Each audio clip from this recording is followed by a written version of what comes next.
I want to practice how to get better at it, the things that are work, the things that inspire people, the things that trigger people, because I need to trigger people. That's my thing. I like when my coach triggers me, when he calls me fat. I like it. I'm like, oh, you're right. That's gonna get my ass to the gym. Excuse my French. That's This is the Money Seed Podcast, where we discuss all things investing, plain and simple, the way it should be. Please remember, this show is for educational and entertainment purposes only and is not intended to be investment advice. Welcome back to the Money Seed Podcast. Today, my guest is Mr. Yoni Rios. Yoni is spreading his message of success, his message of hope. Yoni has overcome incredible adversity throughout his life, and now he's on a mission to impact others and teach everyone about being an entrepreneur, about finding success in real estate, finding success in life in general. He's an incredibly positive individual. Yoni, welcome to the program. Thank you, Gabe. I appreciate the warm welcoming and edifying me so well. I honestly think that I'm just another individual trying to make it out of the hood, because that's what we call it, out of the hood. And yeah, I obviously I'm guided through mindset, habits, and just kind of like my core to life. It's mind, body, soul. If your mind is right, your body has to be intact, and your soul will definitely find its way to happiness. And yeah, we face a few things. So you let me know, where do we want me to start? This is So just to give the readers a bit of an intro, you are an extremely successful entrepreneur. You own your own trucking business, which has grown into a 7-figure business. And now it sounds like you are getting into real estate as well and have found tremendous success in real estate also. And the weird thing about success is every time someone hears a success story, they think, oh man, it must have been easy, or you must have gotten lucky, or you must have inherited like $1 million from your uncle, etc. But your story is quite different. I love your story. It truly is an incredible story of someone overcoming adversity. And I want to hear how it all happened. So let's start at the beginning. Tell us about where were you born? What was your childhood like? And okay. What was it like growing up? I'm part of a family of 5, 3 siblings, including myself. So we lived in a 1-bedroom apartment. We never struggled for food, but it was always limited. What we had a roof on our table, and that was like, kind of food, just regular things. It was raised in a Hispanic community in Los Angeles, maybe like 10, 15 miles from downtown LA. It's all fully, Hispanics, and it's kind of hard. We're raised in this environment where we're taught how to work, which is not a bad thing, right? But we're taught how to be a good employee. We're taught how to be a good student. We're not taught entrepreneurship. We're not taught how to do, like, honestly, if you made it through high school, you made it. I was the second person in my family to go to high school, and it was not that I didn't have good role models, because my parents are the best, the most hardworking. But through coming through another country, you don't really know what you don't know. And obviously their plans, as most Mexicans, is to come immigrate here, make a living, and go back to your country. That's really what most immigrants, at least that I know, there was like, that's the goal. It's like, oh, I got to build my house and go back over there, because this is a land of opportunity. Little do you know, it's like, you start making this your town, your hometown. So at 17 years old, I played at a pretty high competitive level in soccer. I got offers, pretty good, high reputable universities.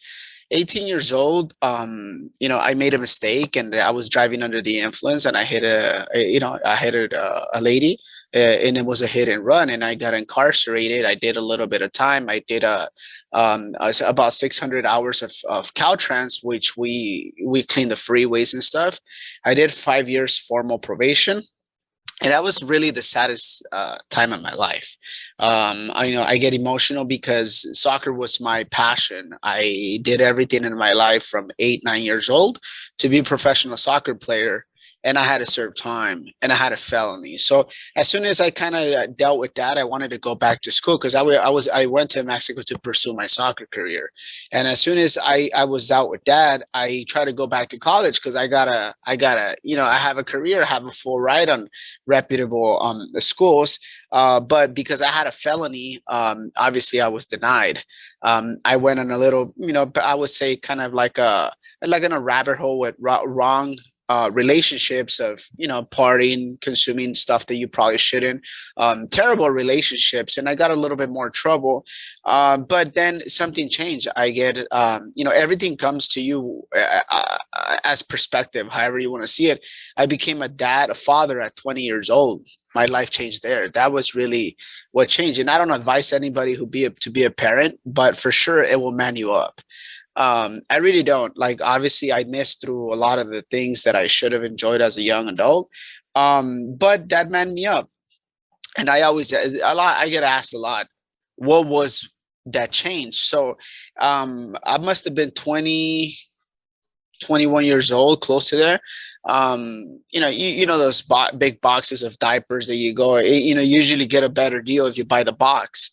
So the box of diapers for my son was $50, and it was that new year that it turned and the prices raised, and I took $50, and the prices has raised for $6, so it was $56, and I couldn't afford the box of diapers for my son. And that was really the day that it hit me, and I was like, "There's no way I'm gonna be this human. I cannot do that. I'm entering a new rabbit hole. Is this really who I want to be?" So that really kind of changed my life. I always did like side hustles, legal ones, of course. I always did side hustles. I turned over clothing stuff, anything I could sell on eBay. I just kind of did for myself. I always through high school, I always found something to sell. Sales is, obviously you could dictate how hard you work, and that we come obviously your financial compensation. So I just kind of went through that. It was 2011 when launched my first business with my first partner. It didn't go too well. We did amazing, but we just had a fallout. Sorry, Yoni, tell me, how old were you when you launched your first business with your partner, and what type of business was it? It was also a trucking company. Trucking company. Okay. It was also a trucking company. 2011.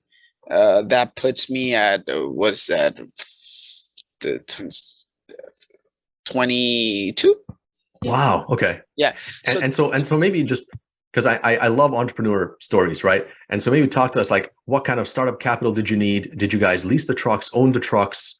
What was your role in the business? So we only had one truck, but we had a brokerage, so we were able to broker a lot of freight. That we didn't own the trucks, so we were more like a freight forwarder.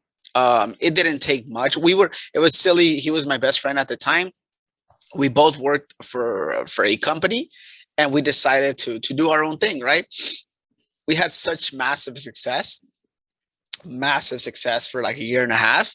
But it just didn't, we had, a lot of, I would say, core values fallouts. It wasn't a hustle. We were both hustlers, but the core values, going into a business transaction, a business relationship, it's like getting into a marriage, and you should always know the core values of your significant other. And I really didn't go about that. We went about having fun. We were both young. We were both making okay money. So we launched our first business. And then it ended too well, and we ended it pretty bad. So I decided to, it was not the end of it. It was just a lesson for me to just kind of twitch stuff. I went and I got another job, same industry, and I just got better at it. And I was the general manager of that company. Yoni, sorry, getting back to the story that you mentioned, it ended badly because you mentioned that at first you found a lot of success in the business with your partner, right? For about a year and a half, it was very successful. What changed in the business? What was the main reason was it just the relationship between you and your partner that maybe somehow deteriorated, or did the underlying conditions, the economic conditions change, or what was the reason why the business failed? Yeah, it was very, it was power. I truly believe that money doesn't change people. It just brings their true colors. So I didn't see all these things, but once money came in, I don't believe it changed me because I come from a family that never had money, and then just power. A little person that had more power, and you look down on you, and because my situation between a felony, between lawsuits that I still had, I couldn't have anything under my name, so that kind of gave a lot, more power to the other person.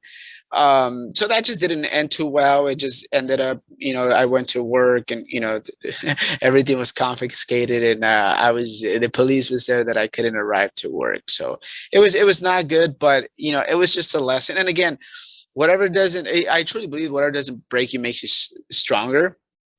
And it was just another lesson. I went to work for a friend of mine, and there's nothing wrong with that. You put your ego down and you go and you do the best of it, whatever your job is.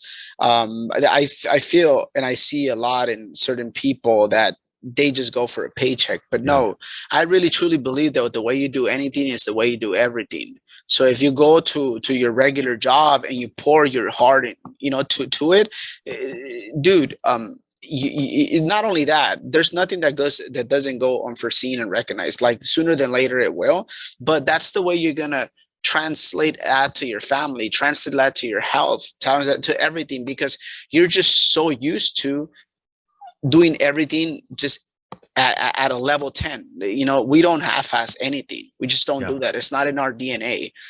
So go ahead. Yeah, and absolutely. I was just gonna say, I'm glad you brought that up. And about your story there, where things turned sour with your partner when you were in your early 20s.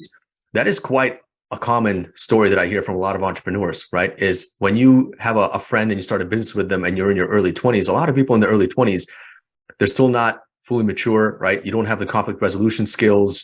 You both have ego. I almost find, like, if you're going to start a business and you're in your late teens, early 20s, just start it by yourself, right? Because you still have a lot of growing up to do. And especially if something goes wrong with like, you're in your early 20s and you still don't really know how to maybe understand failure or understand adversity, it's quite easy to blame the other person when things go wrong with a business, and it gets very personal. And so it's a very common story. That's something in your early 20s, you have a relationship in your early 20s and it doesn't go smoothly. But it sounds like I love your attitude, right? Whatever whatever doesn't break you makes you stronger. So you were able to move on and move on from that experience. Yeah. So I did. I worked a little bit for my friend, and it came out good. And in 2013, we decided to, okay, it's time. It was 2013 we launched our company, but we didn't really start working hands-on until 2014. So I think we're about 8-9 years in the business. We did okay the first 3-4 years, but it's not until you get fully intentional with your business of what's working, what's not working, when you pin it down, when you know your numbers vividly. In Spanish, we have a saying that it says, el que tiene tienda, que la tienda, y si no, que la venda. What it means is, if you have a store, you should know about your store. You should be about your store. If not, you should sell your store. So you have to breathe your business. You have to know your business. And yes, I do understand to the point of delegations, because I'm in that point where I delegate a lot of stuff, but I still understand my business. I know where all the systems are in place, and I know everything. So the first 3-4 years, I kind of got by, no lie. Like, we were making okay money, probably had a salary of like 75,000-80,000, and then plus whatever the company was making. So I was okay. You're giving this kid who only made $50,000 a year, and you give him a 6-figure business, you bet he's okay. You bet. I was having the time of life, going to clubs, going to everything. I was gonna say, like, that's really good money. You're in your mid 20s and you're making 70,000-80,000. I mean, I think that's fantastic. Yeah. So I was driving my dream. It wasn't like a fancy car, but I was driving a BMW. Like, I was just killing it. So, but it's not. So that's what environment comes in play. So I'm not gonna say I was the smartest, but I was one of the sharpest guys in my circle. But what do they say? If you're the smartest kid in the room, you're in the wrong room, right? So I was comfortable getting edified like that. I was comfortable, I was the one, right? So, but that would, it could either you fall in love with that environment, or you just had enough. And I had enough. I was always pretty disciplined with my money. So I always, I'm pretty sure you've read or you know about the book The Richest Man of Babylon. Absolutely. Yeah. I read that book recently. Yeah. Yeah, so I read that book somewhere in my early 20s, early 20s. So I saved 10% of what I earned, and I've always done that. And it wasn't until, regardless if I was kind of like half-assing it through our business and everything, I was saving money. So it wasn't until about 6 years ago where I got very intentional with everything. I pinned it down, all the systems, all the just kind of have, and we through 12 months we duplicated our income at work. And so, tell me a little bit more. What kind of business was this? Also, this was the trucking Yes, business. this was the trucking business. So tell me again, like, how did you start it? How many partners? How many trucks? And how did you grow it? So it's very family oriented because my dad's involved with the services and maintenance.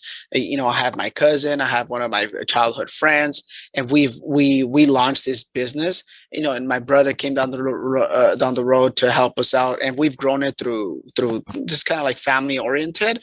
But we have a lot of sub haulers, so we sub haul a lot of our work, but as a leader of the company, as the leader of a team, as a leader of everything, you're going to lead by example.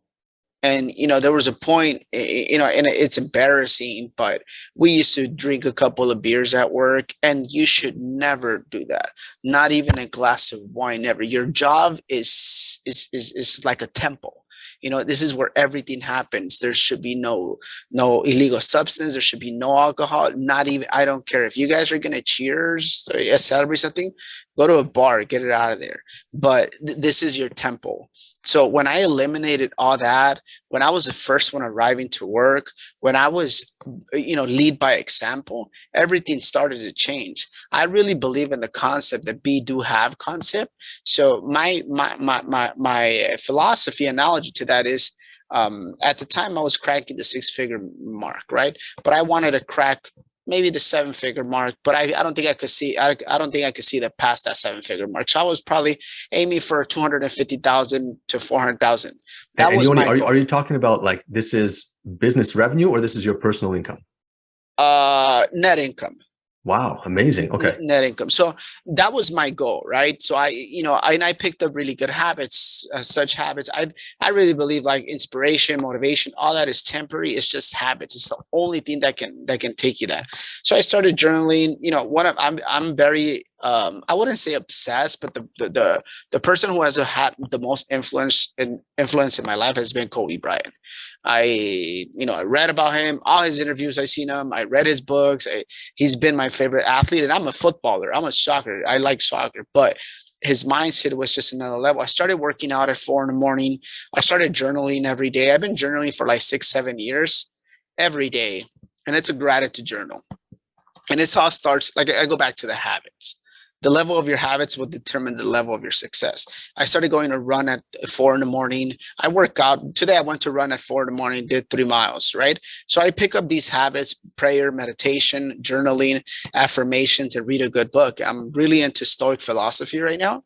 So you just pick up extremely good habits, and you don't have to read what I read, but there's a lot of personal development. But once you get more intentional, it's intentional personal development. Like, what are you trying to develop? I'm trying to be a great father. That's what I'm trying to do. I'm trying to be a great leader. I really want, not that it matters anyone's validation, but I will be very happy if at 18 years old, my son is able to have some type of direction of his purpose in life.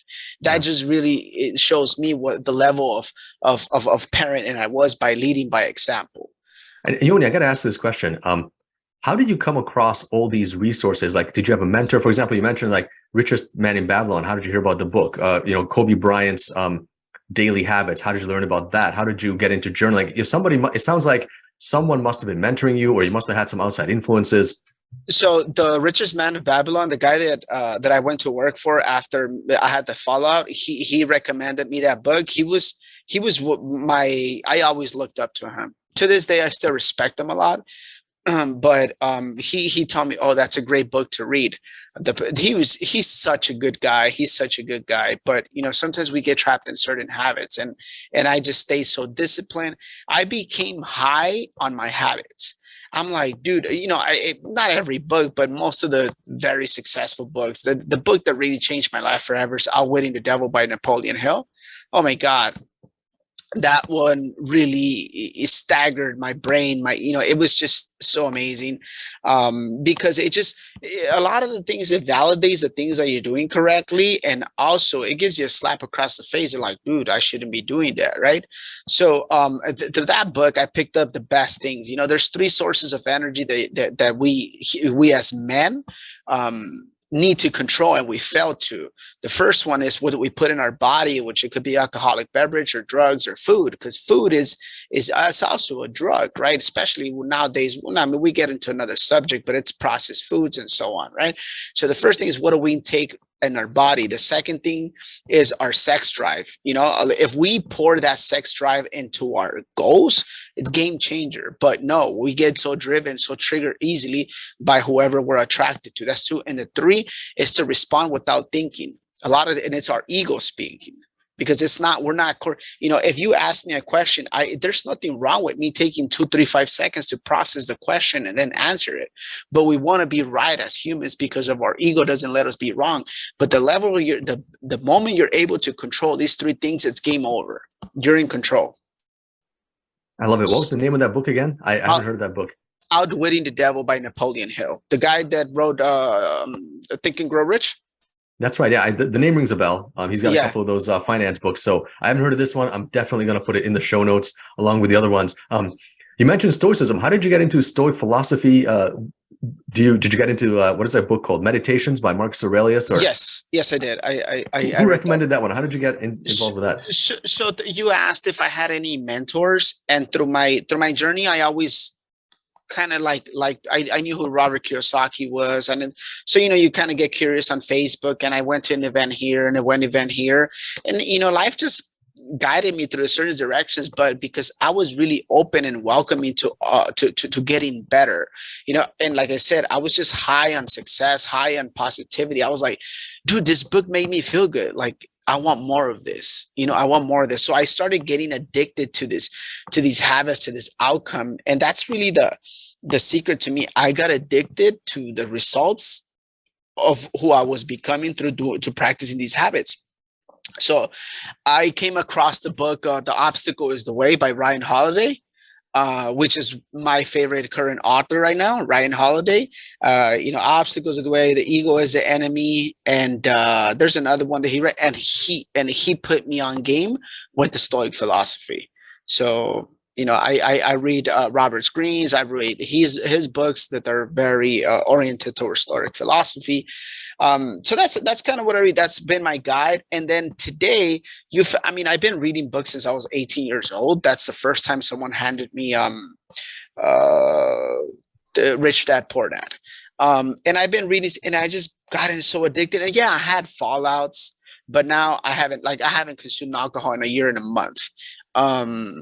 I just really believe that your conscious level is so damn high, and why are you gonna pour these things that are not supposed to be in your body? And I respect everyone who does that, but I do believe that anything that takes you out of character shouldn't belong in your body, whether it's a drug, excessive foods, excessive alcohol, whatever. So my goal, I can probably say that my son has never seen me like drunk, buzzed, or anything. He probably saw me when I was young, because I really believe that our kids, or us as kids, we don't do what our parents tell us. We do what our parents show us. So I want to lead by example. I want to be it, and now fast forward, I don't really associate in many, gathering events or stuff like that, but this is what I like. I'm inspired by this. It's I don't know, 7:30 here in California, and I'm really happy to be here, because I know that there's gonna be someone that could get this valuable information, and they can run it. It's like, dude, this guy gave me hope. This guy, and I didn't mention, not that I feel anyone to feel pity for me, but I was legally blind. I had a condition that is called keratoconus. It's very, very rare. I think it's like 1 every 500,000 people. So it's when your eyeballs kind of started to stick out. I got surgery. I got 3 surgeries at one of the top doctors here in Southern California. And there's very few doctors who process these surgeries. I had a -12 and a -9. And I got some improvement, but not 20/20 improvement. I cannot get a regular laser treatment. It's not nothing like that. They cost one of them is to cost a lot of money, but your site doesn't have a price. It really doesn't. So through all these things that God keeps testing you, and I don't think God keeps testing. I was just meant for this. I'm meant. I can take these things. I can take these things because every day I'm becoming a better person. I don't really react to situations. I don't engage in arguments because then now I'm in a different level where I believe everything's a vibration and everything's an energy. If you were to cuss me out or stuff like that, I'll just kind of send you your blessings, and it's not you against me. You're just speaking from your heart. Your soul and it's probably damaged. So all I can do is send you a prayer, but it's achieving higher levels of consciousness. That really what it comes down to, because I don't really engage. It sounds I was like, if it doesn't make me money or doesn't bring me happiness, I don't want to know about it. I love it. I mean, I love the fact that you started reading one book and then you started reading another one, and then one book leads to another book, and one good habit leads to 2 more good habits, and all of a sudden it starts to become a completely different life, right? Like you start with one habit, and then eventually through a lot of small changes. And what I'm noticing is that a lot of these habits and like the small changes we make in life, it's just like an investment. It compounds over time, right? Like Absolutely. you're not going to see, you might see a very small change for the first week or month, and you're like, why am I doing this? But eventually it's just like an investment. Like it's going to start growing slowly, but eventually it's going to pick up steam and it's going to grow faster and faster. Next thing you know, you look back 5 years, 10 years down the road, and you're a completely different person, a completely different place. So yeah, man. Absolutely. And I actually read a book, and you probably heard about the compound effect. And it's such a good, it explains it very well, and it dummy is down. I think everything, I'm not the smartest guy, honestly. I have a lot of wisdom nowadays, but through facts and data, I really don't know much. I really didn't go to school, but I need this stuff dummied down in that book, The Compound Effect. And I have no affiliation with any of these authors. It's just beautiful people that wrote and took the time to inspire us. They gave us so much wisdom. All the knowledge is there. It's up to you to tackle it down. So I know I'm detouring a lot, going to a lot of places, but going into like 6 years ago, obviously as you're earning a little bit more money, that means higher paying taxes. You got to pay more taxes. And that's something that is part of playing. You got to pay to play. So obviously, the how curious I always been. I'm like, well, how can I do this? So I started, now you need to start buying assets to offset some taxes, to depreciate some assets. So that's how I started buying real estate. I'm a very curious person. I bought two 4-unit deals. I bought another 2-unit deals, and I'm like, dude, how can I get it for deeper discount? And I started just digging at it, just kind of digging through a new avenue. I learned how to go direct to sellers. It was just amazing. So for the last 3 years, we reached 7 figures combining businesses. Yoni, I got so many questions, man, about real estate. So let's start at the beginning. I don't know what kind of what house prices are around where you're living, but I'm guessing if it's anywhere near LA, it's probably just like here in the Bay Area where I live, where house prices are prohibitively expensive. Are you investing in real estate in California or out of state? Mainly in California. Mainly in California, and I've done 5 projects in Atlanta, Georgia. Probably more, probably closer to 8 projects in Georgia, but mainly in California. So let's talk about your first deal, right? You've never invested in real estate before. You found success in trucking. You have some extra cash. Why real estate, and what was your first deal like? So you call whoever, not you call, but you Google, research, whichever success, they build their wealth through real estate. That's it. And I just knew I had to park it. You go Warren Buffett, anyway, what happened with the Chick-fil-A's? They own all the real estate, right? So we just, I was like, well, I got to get into it. You pay to play. I paid a few seminars. I went here, I went there. I plugged into the biggest real estate podcast, which is Bigger Pockets. And I just, I learned. Obviously, I don't want you to, be dumb and just go and buy. No, do your homework. It takes time, takes patience, it takes repetition. So I went good. Silly thing. I went to a meetup 6, 7 years ago. You understand what the meetups are, right? I'm pretty sure. Right. Yeah. Absolutely. Yeah. I went, he now is my friend. I went to his meetup. It was about 40 of us there. And I learned the game and I was like, okay, this is sick. But he focused on apartment buildings. Anyway, fast forward, I bought outside of LA, 2 hours away, 2 fourplexes. Each fourplexes was $275,000. Wait, your first real estate deal was you went and you got 2 fourplexes. Yes, sir. That's amazing. Wow. Yeah. Most people start off with like house hacking or renting out the basement apartment or like buying a single family. I started in single family rental, but you go straight to the 2 fourplexes. That's wild. Sometimes that's been my biggest blessing and a few times my curse. Like I'm just all in, I'm just all in. A lot of not anymore, but in the past, people did ask me, aren't you scared? I'm like, dude, you understand where I come from? Like, I didn't have nothing. Like, you understand, I was a felon. You understand, like, I didn't have nothing. Really? Like, what can go wrong? What can actually go wrong? Yeah. Like what? For me to go back to an apartment? Duh, it's your ego that doesn't like I have no issue going back to an apartment. Man, happiest days of my life was an apartment. Like there's nothing tied to it. But when you're tied to the tie attached to the money, that's when it's an issue. So yeah, I went to the 4 units. I bought them for $275 a pop, 2 hours away from LA. And 2.5, 3 years later, I think it was 2.5. I sold them each for $420,000. I don't know. The point is that I sold those two and my duplex, and I may have $1 million right now. My life changed forever. Amazing. But tell me about, so when you bought them, right?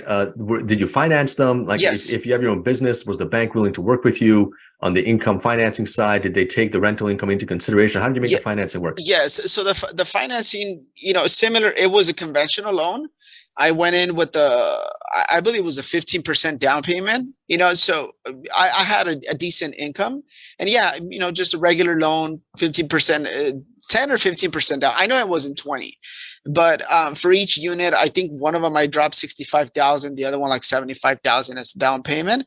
So I gotta understand, I might make it sound easy, but I know it's not easy to put, together $150,000.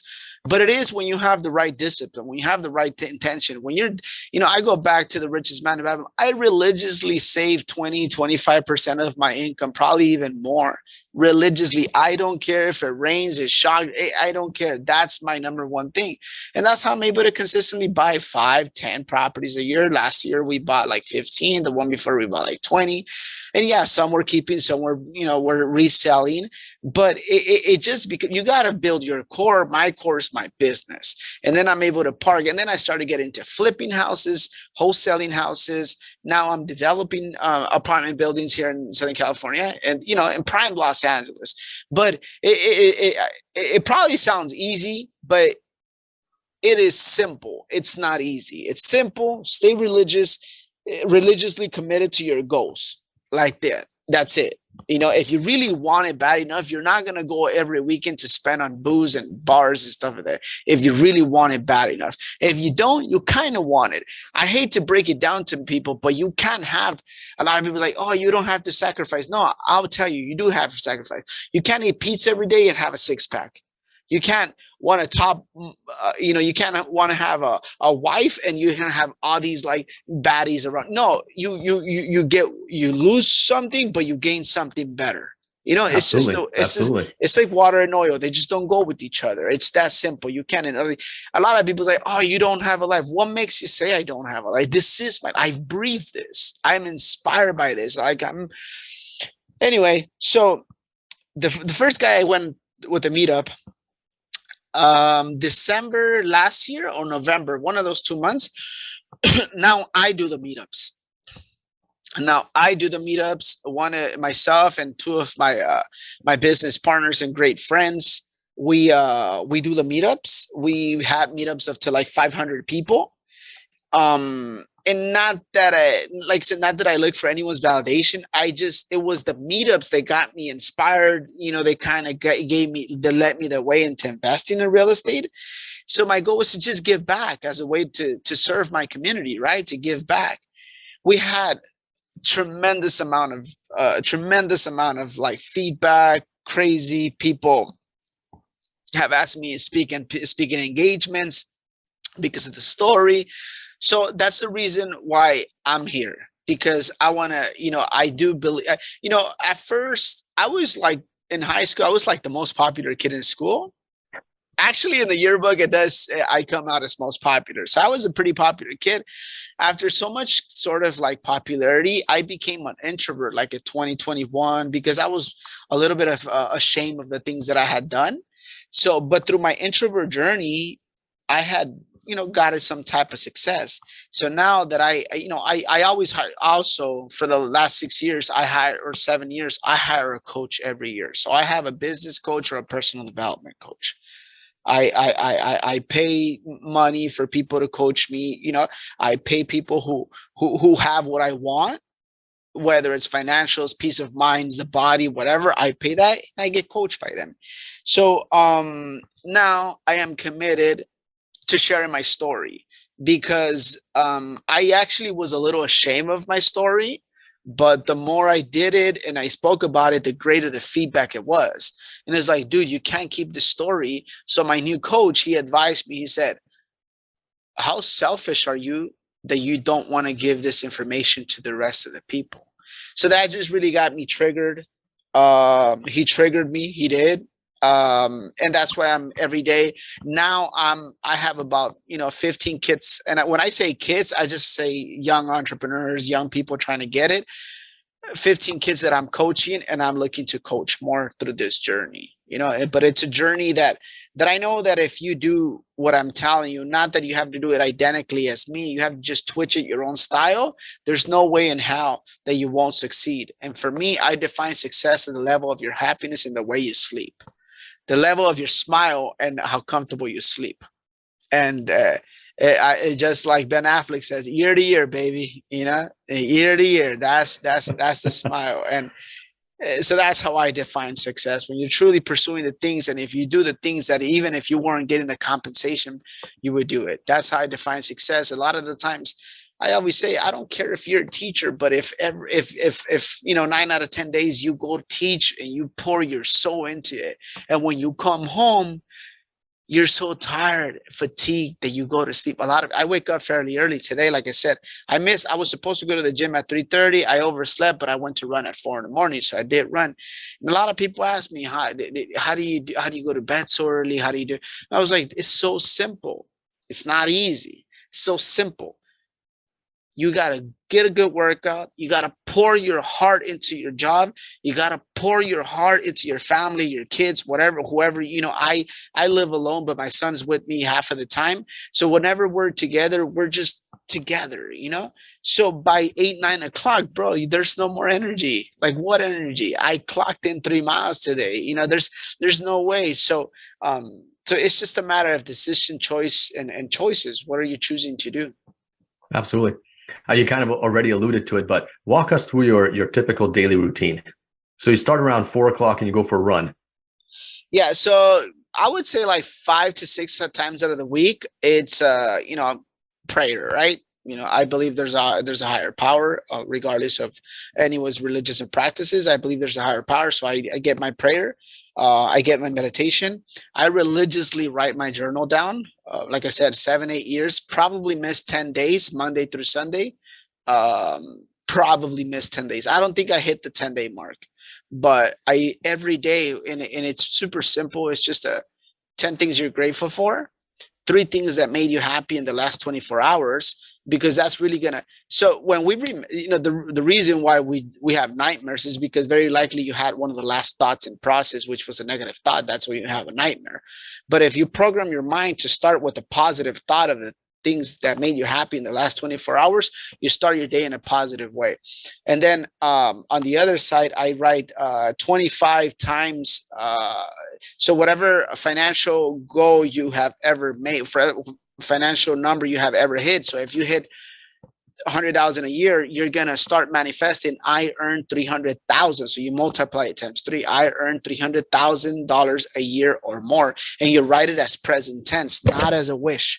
You write it as it's happening now, as it's happening now. So that's how I started to do. Whenever I was earning $50,000, I started writing, I earn $150,000 a year or more. You do that, it's about 30 times or 25 times, I don't know. And the other side, there are affirmations, things you affirm that you already do. I'm a great father. I'm a great husband. I am a closer. I am a leader. You affirm the things that, so the more you do it, the stronger you believe it, the more you believe it.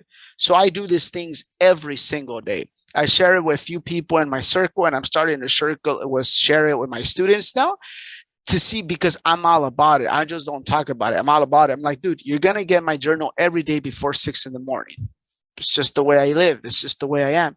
After that, before that, it goes a workout. If you probably had a heavy day, you probably do a stretch, walk my dogs, or typically it's gym or a run. Last year I was committed to running 400 miles. I hit my 400 miles. I'm going to do a half marathon, not this weekend coming up, but the following. Guess who's doing it with me? My 13-year-old son. Why? Because I'm about it. I love it. I love it. It's funny because I listen to the energy you have. I listen to the focus. I can see just how laser focused you are in everything you do, and how strongly you stick to your habits. I don't know if anyone's ever said this, but you're like a Navy SEAL. Like, oh my God, I wish. Goggins is like the guy I really respect, and no, that's an insult to Goggins. No, they're the Navy SEALs. I'm just the guy who's making it out of the hood. And that's it. But yeah, I'm super laser focused on my thing. It just my son wakes up in the morning and the weekends, it's like, hey pops, should go work out today? I'm like, yes sir. Should go, because once he's on his own, there's only things that I showed him what to do. Respect the woman, respect the elders, your elders. Stick to, if you're going to do something, stick to it. Yeah, sometimes I'll probably be a little hard on him, no lie, but I really do believe that nowadays we're too damn soft. Mm-hmm. We're too damn soft. So I'd rather for him, if I'm a little tough on him, and not like super, but a little tough on him, when he goes out to the real world, nothing can break him. Absolutely nothing can break him. So, but I try to balance between my new self. And, because my dad was in the military in Mexico. So he that's kind of all I know, right? Super disciplined. And that's where I got my great habits from my father, who's, such a blessing. But, unfortunately, certain people, which I love, I talk to my dad every day, but certain people only teach you so much. Well, Delvin Meltzer, who's a guy I really respect a lot, says, just because they love you doesn't mean they give you good advice. Very true. Very true. When I first launched my business, there was a few people in my family that say, no, like, don't do it, and not because they didn't want the best for me. It's because they were scared that I will fail. But just because they love you doesn't mean they give you the wisest advice. So that's absolutely, and thank you for bringing that up, because one of the things I like telling people is, especially like people in their late teens, early 20s, because when people are like young, they have a lot of dreams and they're not afraid to fail, right? And so quite often, like, oh, I have a business idea. And one of the things I tell is like, don't tell your parents, right? Because what do most people do? They have a business idea. They go ask my mom or my dad, oh, what do you think? What do you think? And it's like, your parents love you and your parents want to protect you. And your parents want to protect you from like losing money, or they want to protect you from, the stress of like, because a lot of businesses don't work out. I think 80 or 90% of businesses don't last more than a couple of years. And so the advice your parents will give you 9 times out of 10 is don't do it, right? Because your parents are trying to steer you toward the security of a 9-to-5 job, the prestige of a career, or whatever it is that your parents think is good for you, right? And it's completely, so I was like, don't ask your parents about what do they think about your business idea, because you probably don't want their advice. Absolutely. I couldn't agree more with you. You said it perfectly. Just, and a lot of the times I actually dropped a video today on my Instagram that really shows, it says, it's a little bit different, but there's a lot of comment to what you said. It's like when you're vibrating on a very low level, when your energy is low, you should never go seek advice, because you are what you attract. So if I'm vibrating low, I'm attracting low frequency people, So guess what type of advices I'm going to get? Low frequency advices. So what I advise you do is find activities that make you raise your vibration. You bet if I'm feeling down, if I go clock in 4 or 5 miles, I'm going to raise my vibration. And guess who I'm going to call? My runner friends, my people who are disciplined, so then you seek your advice. But it takes consciousness. And I really believe we go back to what you put in your body, if you're putting all these things, you cannot achieve the highest level of consciousness. One of the books by Ed Milet, I don't remember what's it called, but it really hit me where it says, I really, and I actually do believe it now, right? Everything's real until you don't believe it. I really do believe it, that God made me. God made an invisible me. God made me with all these temptations through life, alcohol, women, everything, right? He made me. And God made the other me to its fullest potential with no distractions. And I'm going to meet this other Yoni once I'm on the other side. The other Yoni never had distractions, and he always hit 100%. And I'm going to make it over there. And I really want to meet this sucker and beat his ass up because I gave it more than him, So I just think that God made us so talented, but it's up to us. It's up to us if we want to tap into that potential. The opportunities are there. It's us that don't want to take it because we know what's right and what's incorrect. We know it, but we choose not to.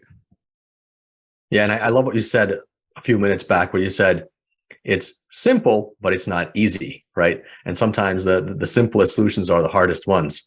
And getting back to your comment about the low vibration, high vibration, I agree with you fully, right? People always say like, don't complain, right? And the reason why it's important not to complain all the time is because if you complain all the time, you're going to attract other people who complain all the time, and then you're going to have this circle of complainers, and it's just it's just negative feedback, right? Misery loves company. Yeah, exactly. Misery loves company. There you go. That's it exactly, right? So surround yourself with positive people who exude positive energy. And if you can't find them, be that person. So it starts by you. We go to be, do, have, right? So the whole concept does it be that. So I'm going to go back to when I was at the $50,000 and I earned $300,000. So I had to be the $150,000 Yoni. I had to walk like him, talk like him, behave like him, come in and work on time. And then what does the $150,000 Yoni do? Well, he's applied. He does his journal. He respects everyone. He talks. He composes himself. He keeps himself like $150,000 Yoni. And then what happened? God just said, "Here's $150,000 this calendar year, bro. You deserved it." And then once you reach 150 or 200,000, what's the next goal? $500,000. Well, I gotta be the $500,000. So it's a be, do, have. That is the most best advice that I got as an entrepreneur. I don't even know by who, but it was Kevion for sure. Yeah, it was Kevion. That's my friend Kev. So it's just like it's all these things that compound. I'm going to learn something from you today. You're probably going to learn something from me, and then you just add those. Like everything. You can learn absolutely from everyone, even the people that don't make the smartest decisions. Well, at least you know what not to do. And Yoni, getting back to your performance coach and your business coach, how old were you when you got your first coach? I got my first coach. I was 25. Wow, it's amazing. And how did you convince yourself that it's worth the money and that this is going to work out? Because at 25, a lot of people are still very stubborn, they're full of ego. I don't need advice, man. I got this, But I was really like, I'm not going to say I was the sharpest, but I wasn't able to get any positive advice from my environment. None of my friends had bought a house. None of my friends had done this. So I just took faith. I just believed it.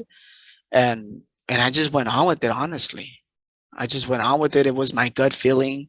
Like I said, I had a lot of, losses and lessons, but I had major wins that I just follow my gut feeling that this is for me. I had to go, at the same time, I don't just make impulsive decisions. I just kind of, do my due diligence on most of my coaches have been real estate related. So they already have some type of, but I just knew I wanted more. I know I'm meant for more. I honestly kid you not. I think I have more potential than a lot of the big time speakers because my energy is just there. My intentions are there. I'm not trying to sell absolutely nobody of anything. I'm just trying to walk as a living proof that when you apply yourself, do good habits, and come from a space of contribution, God just blesses you, man. And I come from a space of abundance, no scarcity. I believe, dude, we can all do it. There's enough for everybody. There's, so everyone talks about the 1%. We went to run on Saturday with a beautiful group of people that we went to train for the half marathon. We ran 8 miles. And then, but my goal is like, I want to be different. So we met at the beach at 5 in the morning on a Saturday. We ran 8 miles. So it's like, dude, you guys made it to the 1%, because I don't know, not even a 1% can make it at 5 in the morning on a Saturday and the beach. It was 40 degrees. And I was like, but the goal's not the 1%. What about the 1% of the 1%? And everyone starts laughing. You psycho ass. And I was like, yeah, man. Like, we can always do more. We're never satisfied. And it's not even a money thing. It's like, dude, how can I do better? How can I do better? Like today first of all, I wanted to be on the podcast. I know I'm going to practice to become, I spoke in my high school graduation. I did the ceremony speech. So I'm not scared of talking to in front of people. I spoke in front of a lot of people. I'm not scared of it, but I want to practice how to get better at it. The things that are work, the things that inspire people, the things that trigger people, because I need to trigger people. That's my thing. I like when my coach triggers me, when he calls me fat. I like it. I'm like, oh, you're right. That's going to get my ass to the gym. Excuse my French. That's going to get myself to the gym. That's going to get, because I'm that type of person. And I feel like that's who I am. So, whoever's going to like my advice, like I like to say, yeah. Are you that type of father that your kid walks that and is like, dude, that's my dad, super proud? Or are you gonna be that father that says, dude, look, my dad, another beer, yep, that's my dad? So just kind of be careful of everything you do, be conscious of everything you do. That's actually, I wanted to share this background pic. That's actually a picture of a house that me and my partner flipped here in LA. So most of my Zooms that I do, I put one of our houses that we did or something like that. I'm just super proud, and it's never something that I want to brag about. I'm just really proud that some kid with from a certain background was able to buy more houses than his age. Yeah, I congratulate you and your success. I mean, I think your story is absolutely amazing. And I just really want to say thank you for paying it forward, right? Because you're still young, right? I think you mentioned that you're in your early 30s. I think you mentioned you're 33, right? Yes, sir. And I remember when I was 33, I was still very much focused on me, on my career, on my financial security, et cetera, right? And a lot of people give back later in their careers, right? So people get to like 40s, 50s, maybe 60s when they have security in their life, be it career security, financial security, family security, whatever. And that's when they say, you know what, I'm going to dial back my personal goals for a little bit, and I'm going to focus on giving back. Right. And that's when they start to really do what you're doing at age 33. I mean, the fact that you're young, you're mentoring young people. I mean, I think you're young, but like people who are young compared to you, I think that's absolutely fantastic. So maybe let's talk a little bit about that. Tell me, what are some of the things that you're seeing in young people today? What are their common misconceptions or myths or mistakes that they're holding on to? Yeah. Two things is everyone wants stuff too easy and they don't want to work hard enough for it.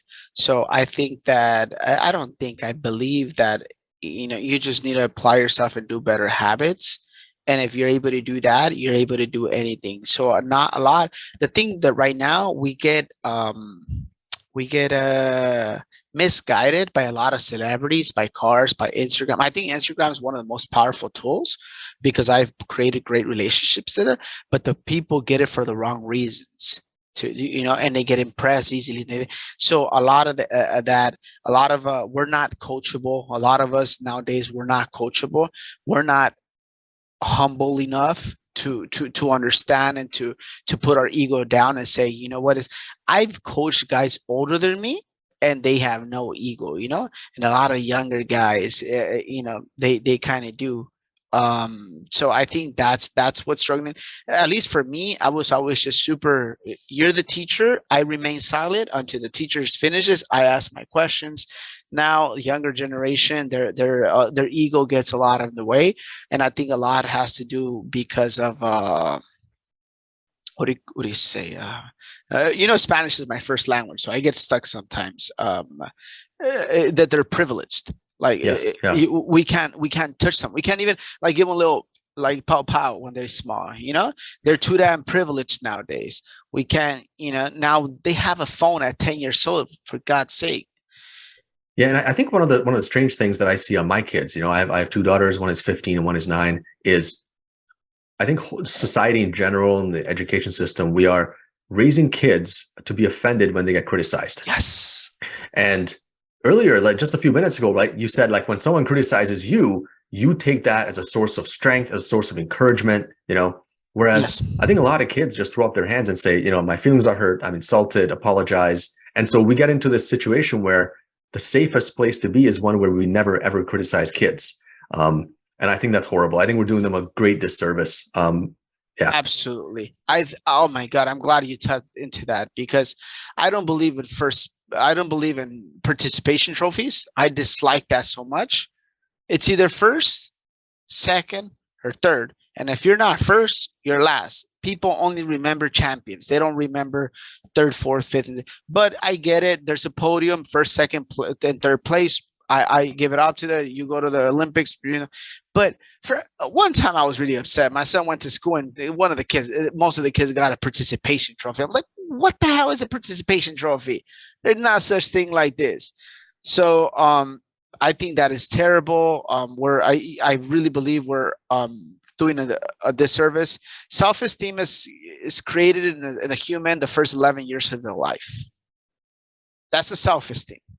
After 11 years of life, 12, 13, 14, dude, it's either your self-esteem is really good. And I'm not talking about confidence because confidence is just, I have confidence talking about real estate. I have confidence talking about trucking because that's the level of my expertise. Self-esteem, I'm talking about within. My self-esteem is high as hell. It's really high. But if you don't raise your kid correctly in the first 11 years of their life, their self-esteem is going to be low. And then I'm sure we all been in that classroom with the kid who's never raises his hand because it's all the way in the back. He's shy because he doesn't want to be wrong because he doesn't want to ask a dumb question.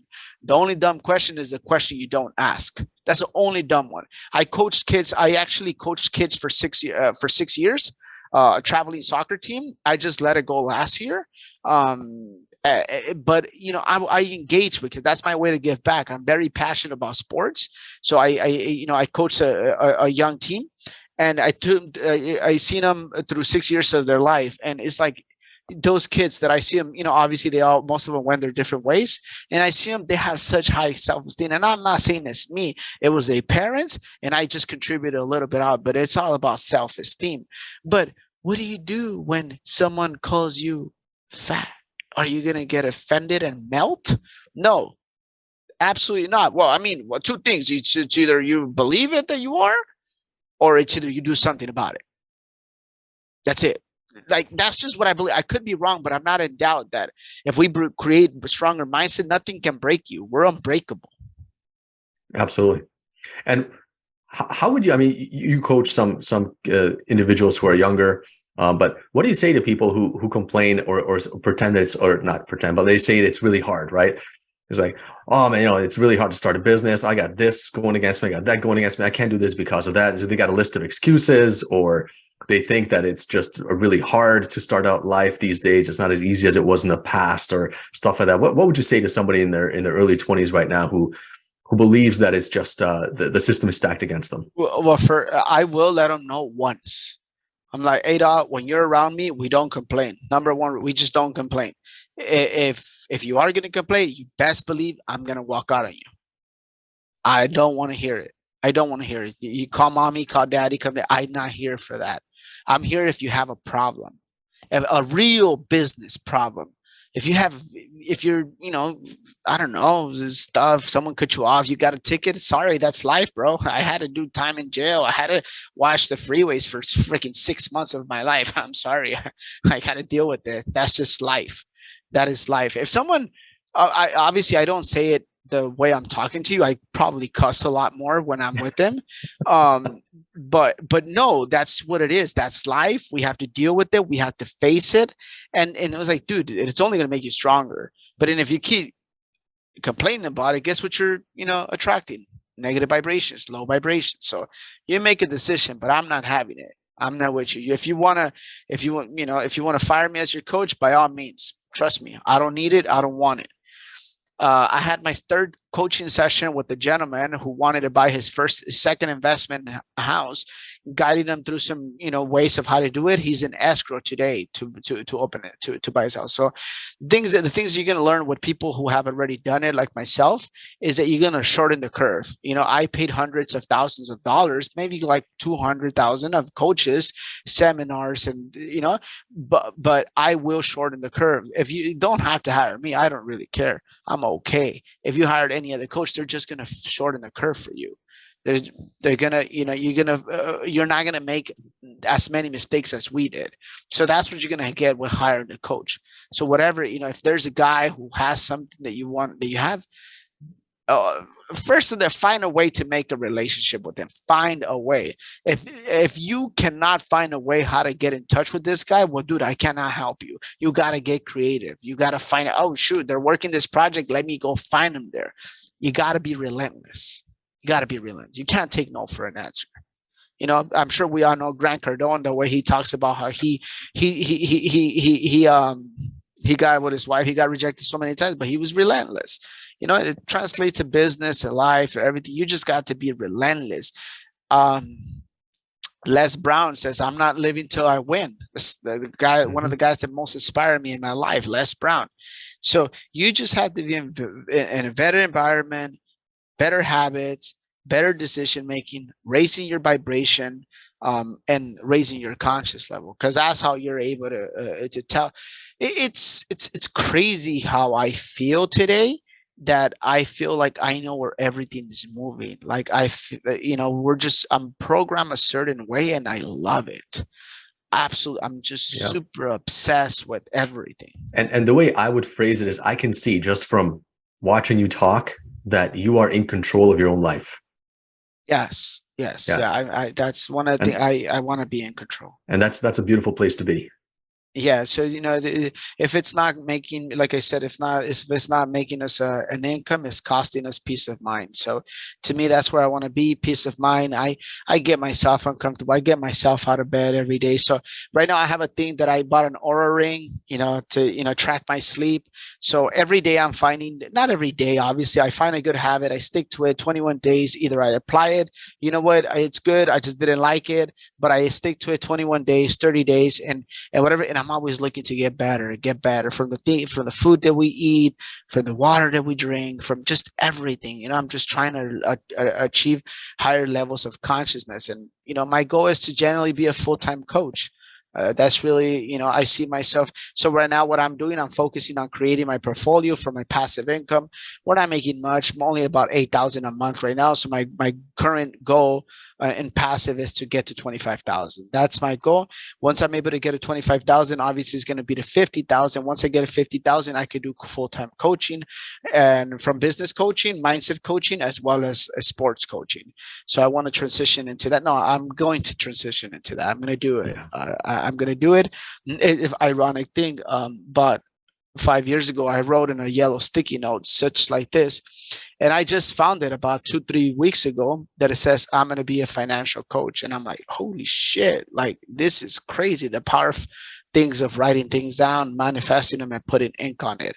So that's where I'm headed. But I do believe in my heart that I am, just a person who was never put a face on the internet. And well, I have some type of social media that I do, but I've never put a effort into this year. That's my goal for this year. Just give value, get more students so I can coach and guide them through the entrepreneurship and real estate business, and then get up my passive income. And at the end of the day, I don't think I'm ever going to stop working, because I truly, truly love what I do. I absolutely love it.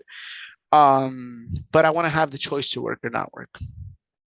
Absolutely. today. I mean, and thank you for doing that. Because in all honesty, one of the things that I always shake my head at when it comes to America is this is one of the countries, like maybe the country in the world, where really there's so much opportunity, right? And there's so much wealth to go around, and it just breaks my heart when I just hear how many tens of millions of people they're stuck in poverty, or they have no way to financially secure retirement, or they can't retire at age 67 or 68 because they can't pay the bills or whatever. And I feel like this country in general doesn't do a very good job of teaching financial education to people. Like, it's just not part of the curriculum growing up in elementary school, high school. And so a lot of individuals just don't have the knowledge, the discipline, and the habits for even basic finances. And I think that's a huge opportunity here in America to just basically help everyone out and the fact that you're taking young people under your wing and helping them understand the basics of personal finance. I think it's absolutely fantastic. So thank you for doing that. No, no, no, you're welcome. I actually had a conversation with a couple of students today. I had 2 sessions today, not much, but 1 hour sessions, and like I said, I barely made it to high school. Well, I didn't make it. I graduated correctly, right? But that's all the education, quote unquote, I have, right? But you best believe I know how to do the taxes way better than than most CPAs do, because business taught me that. What are deductions? What are this? What can we do? Can we do a K1? You should. I really believe all you guys watching or listening should have a Roth IRA. Like, that's just a no-brainer. And these are the things, how to file your taxes. I always seek a legal advice as far as like taxes, but when it pins us down, I've interviewed several CPAs who underwrite my taxes, to do my taxes, and a lot of them, they just go the right way. Like I said, I'm super inspired by everything. I'm only going to get better every day. I'm pursuing to be better me every day, be a better me. A fact of the matter is that we're human, and sometimes we might make mistakes, but it really comes down, how do you get back into the habits? Because we all know our routine. We all know what we should do. It's a decision that we make. We choose to do it or not do it. So I'm every day pursuing it. Yeah, I make mistakes sometimes. I'm human, but I don't justify it as being human. I was like, you got to get back to it. Got to get back into it. That's just that's what we do. All we do is, when there's something really, really special about every time I do a meetup. I've done 7 meetups total. And there's something very beautiful that happens after that, and I cannot explain it. It's a beautiful feeling. And through that, I got inspired to doing my coaching programs, to give back, because people deserve to know. People deserve some guidance. Someone gave me a little bit of light years ago, and that's just my duty now, to give light back, to inspire. To know that someone, whether it's your skin color, your minority, your financial situation, it doesn't matter. There is a way. Obviously, I'm not in a financial situation that because obviously now I have bigger goals. I have bigger goals, but whether you situation, I don't care what your situation is. It is possible. It is possible to break that mark and reach whatever you want to do. And money really isn't everything. Time, freedom. That's it. If you're pursuing the things that you truly love, my first and only passion was soccer, and I still pursue it. I actually pin down and I get myself on the weekends and I tune a soccer game and I analyze it like if I was a professional coach, because that's where my passion is at, and I get to do that. And I go to my son's games, and it's just so fun to watch them. So I think you should always feed the soul, whether you play volleyball, go do Zumba, go to the gym, whatever feeds your soul. And football, I call it football, right? But soccer feeds my soul. It feeds my soul, and it gives me the energy and boost to go to work and at a higher frequency level. So again, identify the things that make you vibrate high, vibrate low, and do, whenever you're vibrating low, do some type of activities. I guarantee you, if you're vibrating low, you pop 25 push-ups, it will uplift you. There's no way in doubt it will not uplift you. So there's just there's little hacks that you have to recognize and do. Well said. I mean, Yoni, thanks very much for your time today. I love your story. I love your energy. I love your positivity. Thank you very much for sharing your story with us. And thank you very much for paying it forward and coaching others. If people want to reach out to you, Yoni, what's the best way to to reach you? Gabe, no, I want to thank you for having me, for believing in me, for using me as a way to get to other people. It was God who's just using my voice to transmit the message and get it across. The best way to get a hold of me is through my Facebook. There's two ways: Facebook and Instagram. My Facebook is my first and last name, Yoni Rios. My Instagram is Yoni, Yoni, and then Rios07. Yoni Rios07. Those are the best ways to get a hold of me. I'm usually very active on Instagram. I post, right now, like I said, this goal of mine this year is to post a lot of reels, a lot of value, and I'm posting a lot of stuff, and I'm starting to trigger more people. I love it. I love it. Good stuff, man. I'll put all that in the show notes. And one last question. You said you're passionate about soccer. Who's the greatest soccer player of all time, in your opinion? Messi. Messi. You're a Messi guy. Got it. Yeah. And my eyes were Ronaldinho, but he just didn't play for long enough. So, but my eye is Messi for sure. Ronaldinho didn't have your focus, he got a little bit lazy and chubby toward the end there, but it is Messi. It is Messi for me. So, Gabe, thank you so much. I appreciate you, and thank you. We need more podcasts right here to spread love, to spread wisdom, and I really hope we can change some lives. I hear you. +1 to that. All right, Yoni, thanks very much. Have a great evening. Thank you. You too. Bye-bye.